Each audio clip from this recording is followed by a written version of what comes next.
മാധ്യമം പോഡ്കാസ്റ്റ്.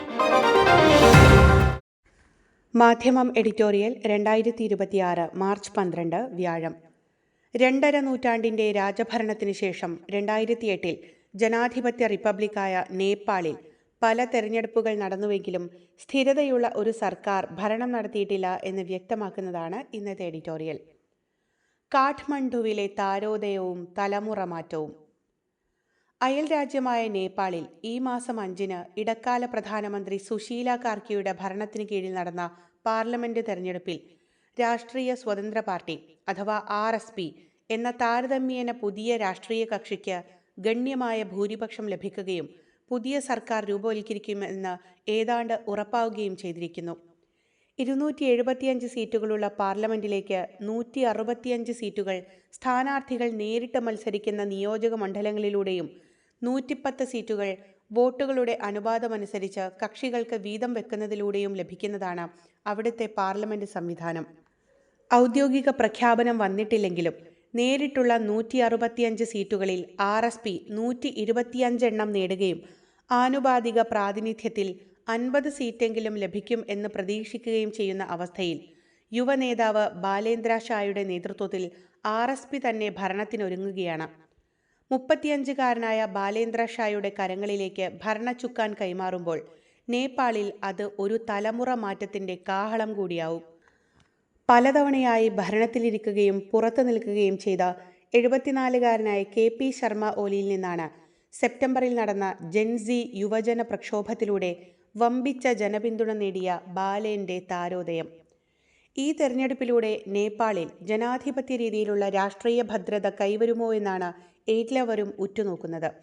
2.5 നൂറ്റാണ്ടിന്റെ രാജഭരണത്തിന് ശേഷം 2008 ജനാധിപത്യ റിപ്പബ്ലിക്കായ നേപ്പാളിൽ പലതവണ തെരഞ്ഞെടുപ്പുകൾ നടന്നുവെങ്കിലും സ്ഥിരതയുള്ള ഒരു സർക്കാർ രാജ്യഭരണം നടത്തുന്നത് കാണാൻ ഭാഗ്യമുദിച്ചിട്ടില്ല.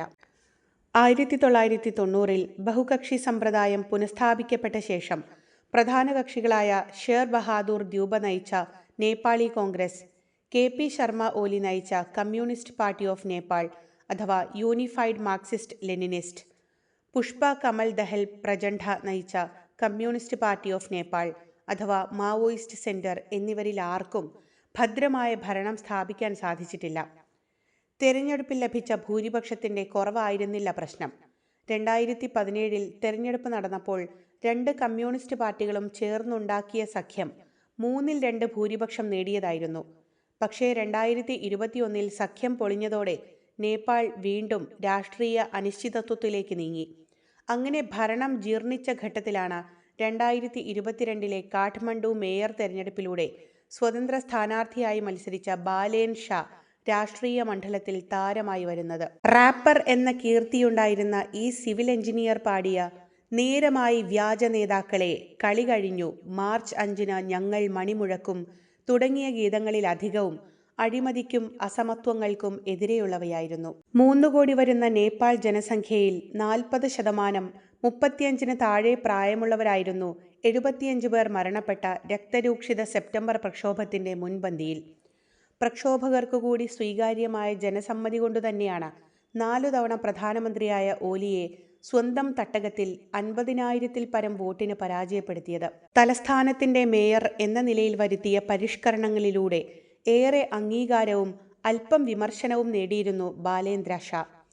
നഗരത്തിന്റെ ശുചീകരണ പ്രവർത്തനങ്ങൾ, മുഖം നോക്കാതെ അനധികൃത കെട്ടിടങ്ങൾക്കെതിരെ സ്വീകരിച്ച നടപടികൾ, ചേരി നിർമ്മാർജ്ജനം, പൈതൃക കേന്ദ്രങ്ങൾ സംരക്ഷിക്കൽ, നാഗരിക സൗകര്യ വികസനം എന്നീ നടപടികളിലൂടെ ഗണ്യമായ ജനസമ്മതി നേടാൻ അദ്ദേഹത്തിന് കഴിഞ്ഞു.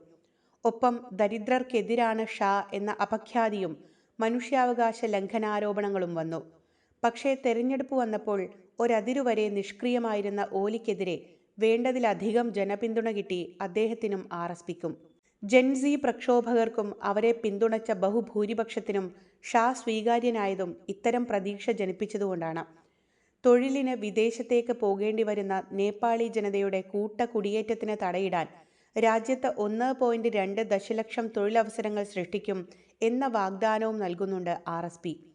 5 വർഷത്തിനുള്ളിൽ ആളോഹരി വരുമാനവും GDPയും ഇരട്ടിയാക്കുമെന്നും ആരോഗ്യ ഇൻഷുറൻസ് വിശാലമാക്കുമെന്നും കൂടി വാഗ്ദാനങ്ങളിലുണ്ട്.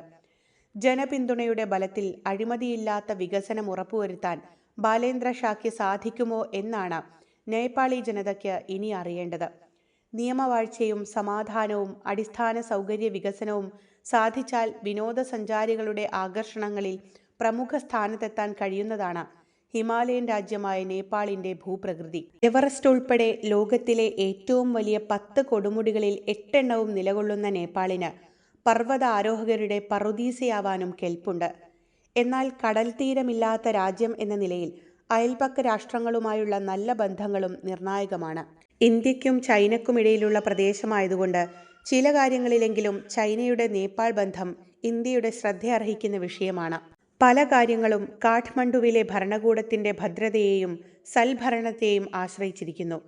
വിദേശത്ത് ജോലി ചെയ്യുന്ന പൗരർ അയക്കുന്ന പണം, കൃഷി, വിനോദസഞ്ചാരം എന്നീ മുഖ്യ സാമ്പത്തിക സ്രോതസ്സുകൾ തടസ്സമില്ലാതെ തുടരണമെങ്കിലും ആരോഗ്യകരമായ സാമ്പത്തിക മാനേജ്മെന്റും അഴിമതിരഹിത സംവിധാനങ്ങളും നിലനിൽക്കേണ്ടതുണ്ട്. നേപ്പാളിന്റെ പുതിയ യുവ നേതൃത്വത്തിന് അതിനുള്ള സാധ്യതകൾ ഒട്ടും കുറവല്ല. അതെത്ര വരെ ജനപക്ഷത്ത് നിന്നുകൊണ്ട് ഉപയോഗിക്കപ്പെടും എന്നതിനെ ആശ്രയിച്ചിരിക്കുന്നു ഈ ഹിമാലയൻ അയൽ രാജ്യത്തിന്റെ ഭാവി. മാധ്യമം പോഡ്കാസ്റ്റ്.